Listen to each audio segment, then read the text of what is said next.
are such a genuine gem. Thank you for clicking on my video. I'm Brooke McKenna, but today's case is about Lavena Johnson and the bizarre cover-up story that we are going to be diving into. Now, this was a warrior of a woman who was ready to fight for what she believed in, yet she would be back in the place she started in a way no one expected. A casket that covered more than just a body, but secrets being kept from her family. The more we learn, the more suspicious this case becomes. By the way, I post so much content like this. It is my absolute passion to tell these stories, and I mean no harm or disrespect when I do so. So if it's something you would like to support me in doing, all you have to do is make sure you are subscribed with the post notification bell on, give this video a thumbs up, and leave a nice comment down below. Now, let's get back to this story.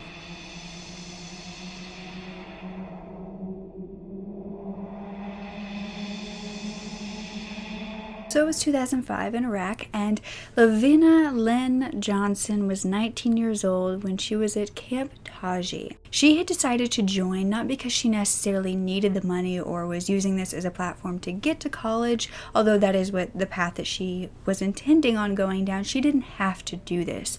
In fact, her father had saved up money for all of the kids to be able to go to college without having to worry about it. But Lavena was such a beautiful, thoughtful soul that she knew that her other 4 siblings were going to take a lot more money. You know, they had taken money because she had some older siblings. They had already taken a bunch of money from the family, and she didn't want her dad to have to continue working so hard. She knew she had a younger sister who still had to go, so she said, you know, I will go and make my own way so you can pay for my sister and it won't be as hard. And that's just the type of girl that Lavena was. And when she got something in her mind, she was so dead set on doing it, and she really went full force into it. She believed that she had this purpose in life. At that point, her parents couldn't do anything to stop her, even if they didn't necessarily want her to go into it. She was a stubborn, smart girl who had gotten the idea from recruiters that had come to her high school. She was an honor student who played the violin. She taught herself martial arts, and she was the sweetest, most helpful, happiest girl in the world. And when they came to talk to her, they can be very persuasive. And with that, as well as Lavena knowing she could help her father with money, she was instantly intrigued. And so at her high school in Florissant, Missouri, she decided that was her future. She was the type that would give blood to Salvation Army. She helped save animals. She helped recycle. And she also loved helping to feed the homeless and people who didn't have the money for food. All around, you can tell just by a brief research of Lavena that she is an angel on earth. She was the brightest soul I think I've ever heard of. And she was born into a loving family, a very loving family. I've listened to her father and her mother speak on her, and you can just tell there's so much love within the Johnsons. She had 4 siblings, like I said, and she was actually the second youngest, so she had 1 younger sister, and they were the only girls in the family. So, of course, they had grown up with these older brothers who probably played rough with them and, you know, made them strong little girls. So her mother was Linda, and her father was Dr. John. Now, Dr. John actually had served as well, and he had kind of feared that his daughters would want to do the same. Her mother had actually worked for the department, and so they kind of had a background in the service. And when Lavena came to them and said that she wanted to do this, they begged her not to. And she basically told them, I've already made up my mind. I'm just coming to tell you, not to ask you. John actually called his daughter Miss America because she was such a good-hearted person that should have a title like that. And Lavena had the idea to go and then go to college.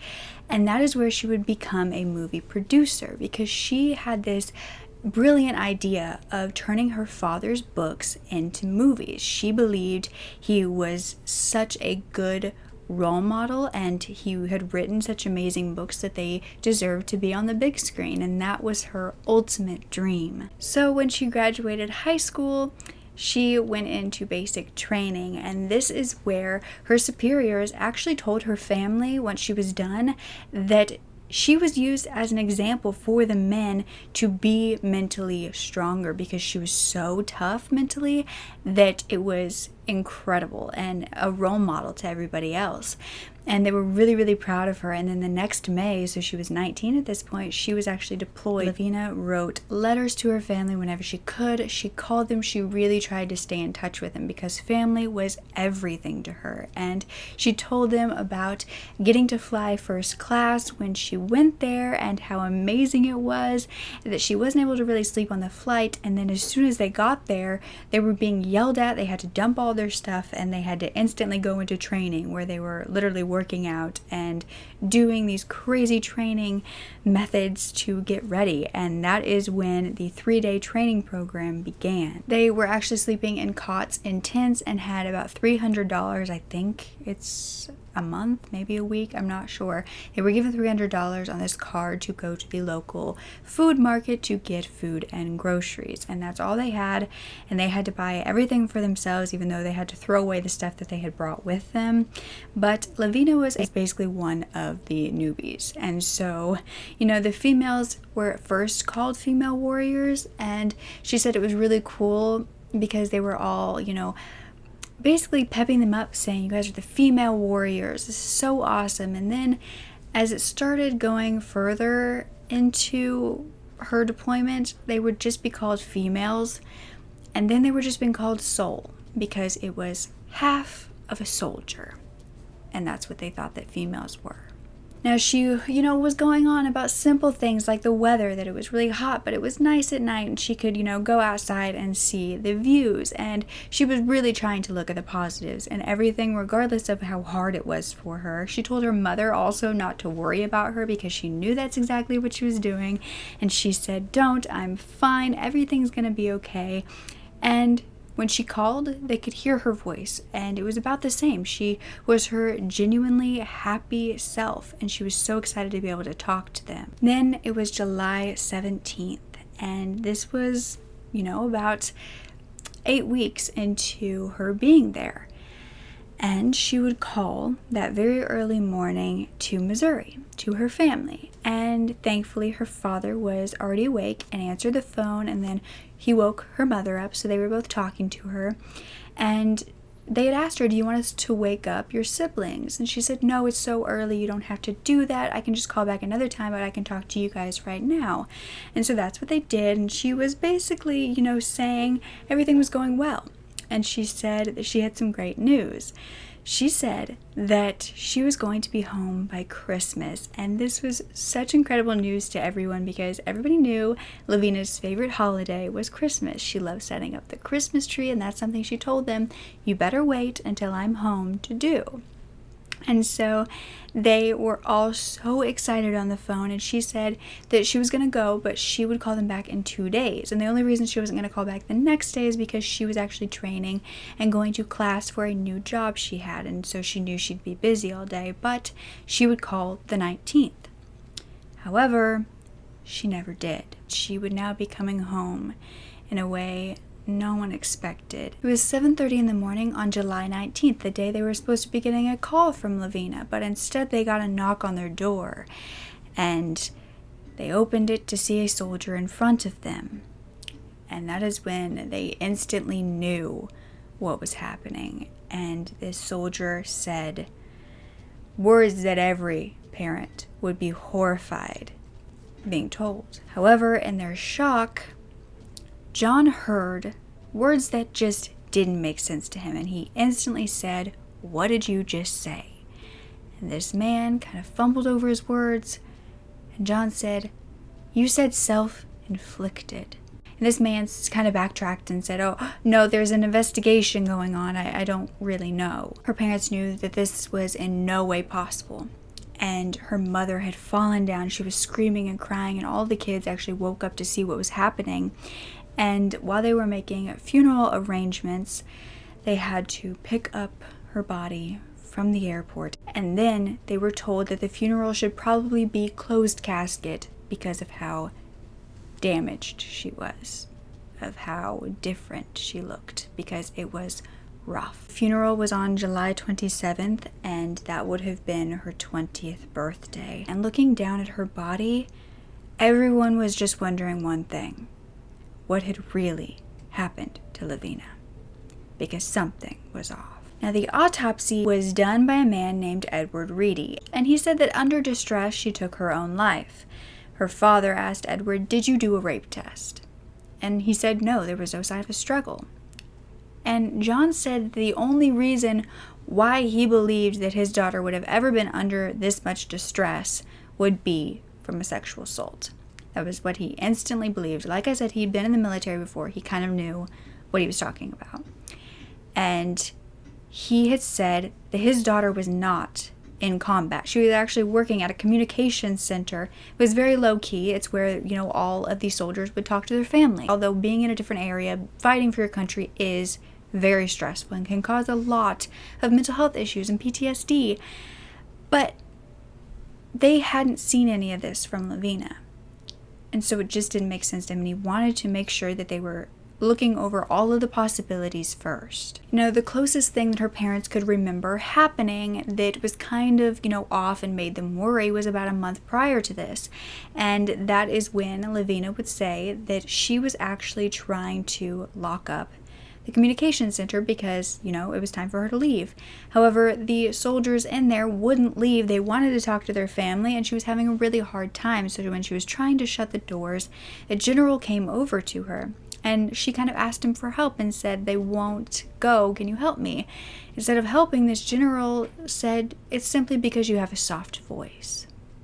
And then left, not helping her at all. So when Dr. John heard this happening to his daughter, he said, "No, that is not okay. You should not be talked to like that. And you need to have someone who is holding the officers accountable to being respectful to you. You need a battle buddy," which is something that in the military they have, just kind of like a friend, just like when you tell kids, always have a buddy to go with so strangers don't come near you. It's kind of like that. Just have a battle buddy to make sure you're safe. And Lavena was like, I don't want to make a big deal. She really just didn't want to draw any attention to herself, especially any negative attention. So she said that she wasn't going to ask for a battle buddy. And John had told her, "If you don't, I will." Now, unfortunately, this couldn't be done before she was found dead. But this first autopsy didn't test for sexual assault, so they had no idea at this point if that could even be a possibility. They had just had this funeral and had buried her. Now, what I didn't tell you was that day in between her calling her family and her being found. There was a whole day. What happened during that time? They said that, the night prior nobody could find her, and then the next morning she had a class, and her friends or her classmates, would always go to pick her up from her tent and to walk to class with her. However, that morning at around 10 a.m., she wasn't coming out. They couldn't get her to come to class. And so when she didn't even show up at all, that is when they actually reported her as missing to the officials because they were worried something had happened. It wasn't allowed to just miss a class. It wasn't like college. You were going to show up or you were going to get in trouble. So they knew Lavena wouldn't just have done it on purpose. A day went by up until the morning of the next day, but it was only, an hour past midnight. It was at 1:19, and this was now the 19th. And they had kind of been searching for Lavena throughout this time, but that is when she would be found. And this was actually in the camp. They didn't even have to leave camp to find her. She was in a contractor's tent, which is a place that people rarely went. It was kind of dark and grungy, and she was in a pool of blood. She had a gunshot wound to the head, and she would officially be ruled as a cause of death of being suicide, using an M16 rifle. Instantly, hearing this, Dr. John said, "Not possible." And this M16 was 40 inches long. And they were trying to say that this barely 5 feet little Lavena put that up to herself. That is when he remembered looking at Lavena. He had seen something wrong. but he didn't quite know what it was. You see, he had seen a bullet wound on the left side of her head, and he said if she put the gun up to her head, that doesn't make sense, she's right-handed. And they said that what you see is just the exit wound. She actually put it in her mouth. That's how she killed herself. That is when they went from the funeral to her gravesite and released birthday balloons for her. Her family knew that this was so suspicious and was not what they were saying it was, but they didn't even know the half of it yet. You see, they were told that this evidence was so messed up that it was going to take a year to finish looking through. They asked for paperwork and all of this, and the family was told no, that they weren't going to get it, it wasn't their business. And that is when they actually fought for each piece of paper, each document saying all the information in her case from the Freedom of Information Act. They had to fight for each individual paper, and there was like 800 pieces, but all they were given was, black and white copies of this that didn't seem to be everything. That is when they would find that Lavena didn't just have a gunshot wound to the head. There was a long list of things that had happened to her. You see, she had a broken nose, a split lower jaw, a broken cheekbone. Her teeth had bitten into her upper lip. She had a dislocated shoulder, a broken neck, cuts on her mouth, a black eye, chemical burns to her genitals, and loose teeth. And it was also said that the tent she was in had an aerosol can and a lighter. And the photos taken of her at the crime scene showed that she kind of had her hand on her face, but it also showed she had bare hands. This was strange because when she was put in her casket, she had gloves glued to her hands. 2 pools of blood were seen in these crime scene photos, one above her head and one at the side of her, and that is when a picture of the rifle she supposedly used to kill herself was shown, on the other side of a cot she was laying next to. How is this so far away from her body if she did it herself? And why were no fingerprints of hers found on this rifle? Why were none at all? Did someone possibly wipe it all off? The bullet was not found, but the shell casing was under her right leg, and there was also a pile of burnt papers under the window in the tent and a pile of dirt. Blood was found outside of the tent and on the back of her clothing, not from where these pools were, but like other places as though she had been dragged through it. And her tent also had burn damage. In these documents they were looking through, they were learning all this information, and then they came across this photo. And it was a photo of a CD. However, there was no explanation of what this was or what was on it. There was nothing more, it was just the photo of the CD, and when the family asked to see what was on it, they were told no, because they already had the photo of it. They already had it. This still black and white image of the CD. And that is when they were told, you can't have it because there are names of people on there that we are obligated to protect. The Johnson family were going through all these documents of this traumatic thing happening to their loved one by themselves, and this was causing them so much anxiety, but they wanted to do it because they were going to find out the truth no matter what. And with all of this information, the army was dead set on the fact that Lavena had killed herself. She walked into that tent that night, she sat on a bench, she burned emails from her boyfriend of a few months that showed that he was breaking up with her, and she was so upset over this that she took her life. Now we know she was not given a rape test, and this probably would not have helped as far as getting DNA anyway because of the chemical burns on her. It showed that somebody had done so, probably in hopes that this DNA evidence would disappear with these chemicals. So the likelihood of the DNA being traced to someone was slim. However, it still should have been tested just in case. But with chemical burns trying to get rid of DNA, this showed that this person knew they were doing something they shouldn't have been. Well, the day of her presumable death, the night before, her classmates tried to get her for class, and she was gone that whole day. The 17th, the same day she talked to her family, she actually was working that evening from 4 to 5 at the communications center, and that is when she would go home and get ready for physical training. She had this whole outfit she was going to put on, and that was the outfit she would be found in. However, she never showed up to physical training at all. This paperwork said the investigation showed that that night she had actually gone to a fellow male soldier's home for quite a few hours. They were together for 4 hours. They had gone to this store together, and then he dropped her off at her place and he went home. And that was his story. What they would find next is something the family had never heard about, and they were horrified that poor Lavena had gone through this by herself because she didn't tell anybody. And this was the fact that while she was in the army, she was actually sexually assaulted, and she was being given medical treatment for this. She had gone to the doctor, but she did never take her medication for an STD that she did have. So why wasn't this taken into consideration on, this could possibly be a murder instead of a suicide?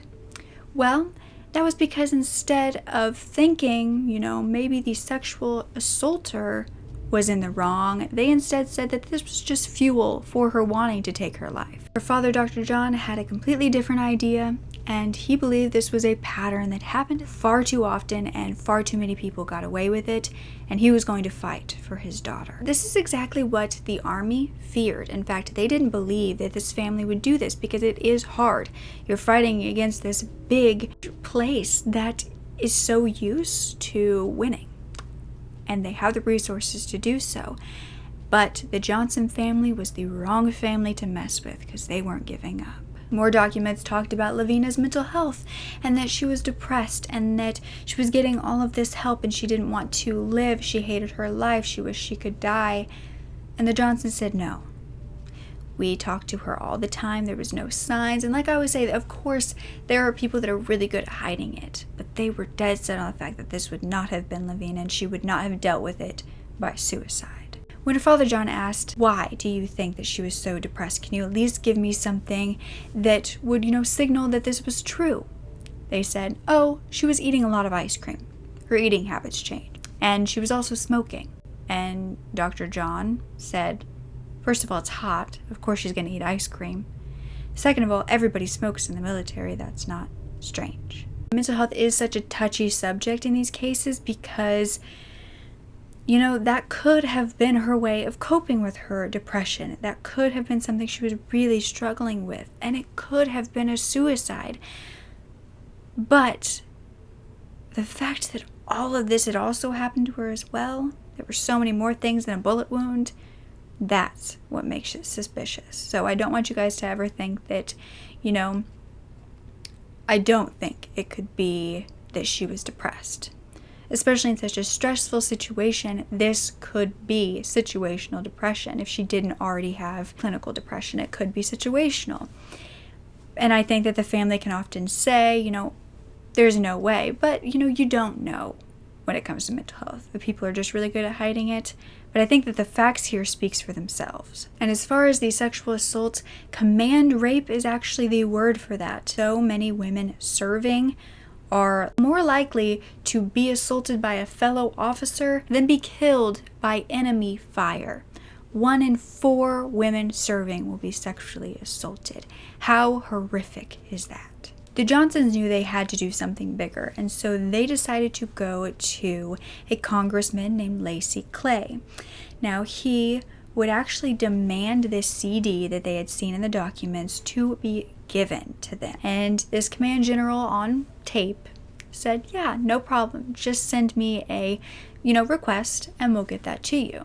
However, immediately when the camera turned off, he said, you're not getting that. You don't have the rights to it. So the next step, the only step they believed that they could go to next, was to take this case to the media and tell the public about what had happened to Lavena Johnson and the injustice that was going on. This finally led to a meeting between Congressman Clay as well as John and the Army.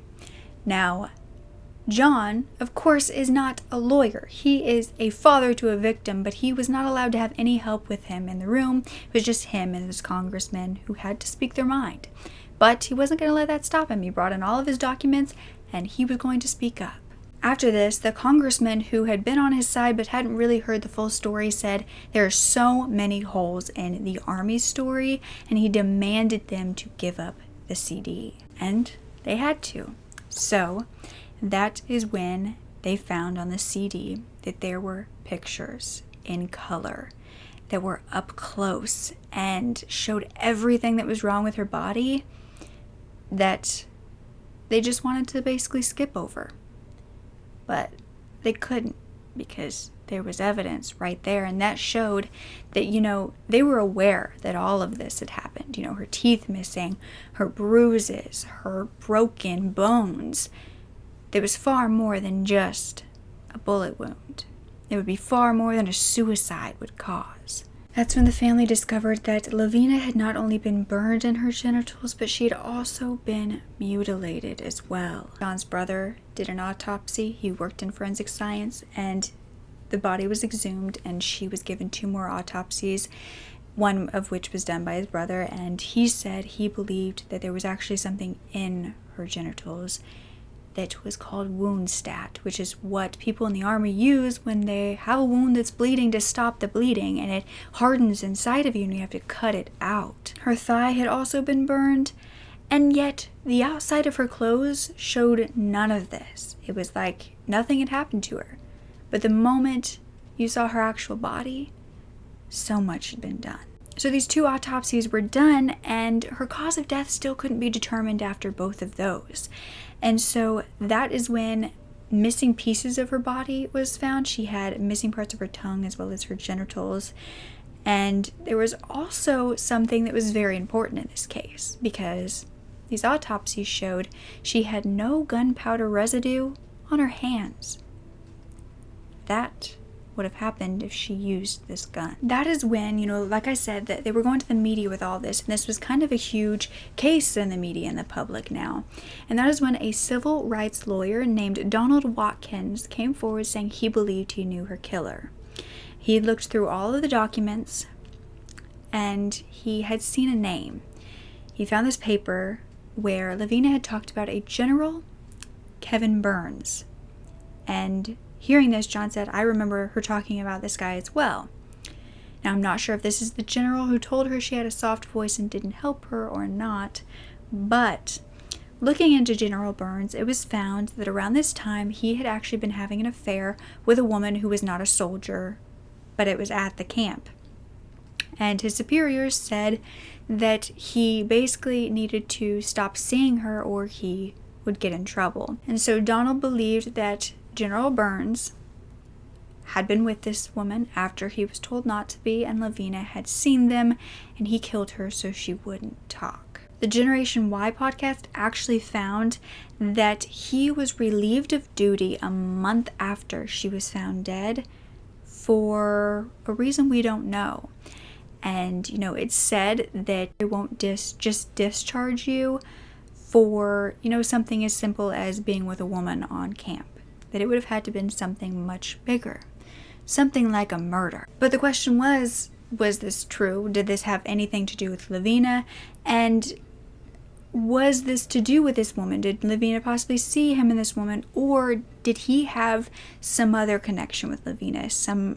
Maybe he was doing something else to her prior to this. Maybe he was far worse than we could have even imagined. And is that why he was fired? Because it was so hard to cover all of this up, so they let him go? Now, Donald Watkins, this lawyer, decided to help the family after all of this and continues to speak up in this case. And by 2010, a documentary was being made about this called The Silent Truth that talked to Lavena's family. And I will link it down below because I think you really get a taste of who she was, who her family is, and it's just... They are fighters, and they are beautiful people, and they did not deserve this to happen to them. And I would love you to watch it because it's incredible seeing her as more than just a victim. The next year, though, something was finally done because the Cold Case Investigative Research Institute started basically a club with criminal justice students where they were looking into this case by themselves.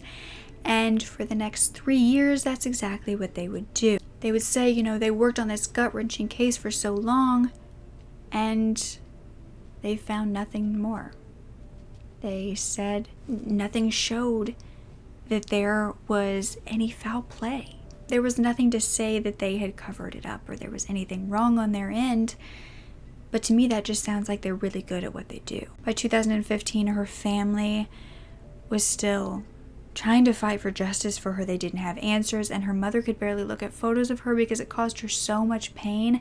And her mother and Lavena's sister actually had to go under doctor's care because they had so much anxiety all the time about all of this.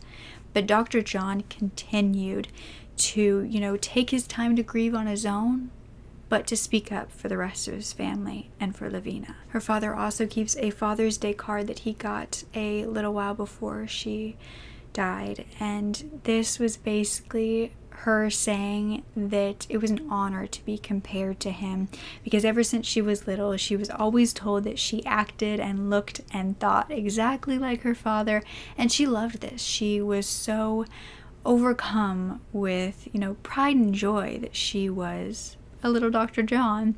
And John said, all of us can't be wrong about the evidence that we've compiled. It is awful, awful, awful compelling.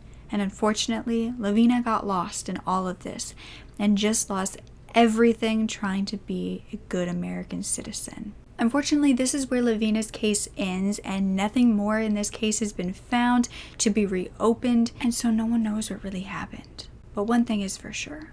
Her family does not believe she took her own life. This seems to be an extremely successful cover-up, and the worst thing is, this isn't something that just happened to Lavena. There are so many stories like this, including many of these that were said to be suicides are believed to actually just be murders they didn't get justice for. I want to keep telling them, and there are so many more you can find. I just don't know why this is okay to be happening and why this continues to happen and why nobody tells women going into the service that this happens, because it's horrendous. Now that I've messed up my makeup, I love you. I love you all.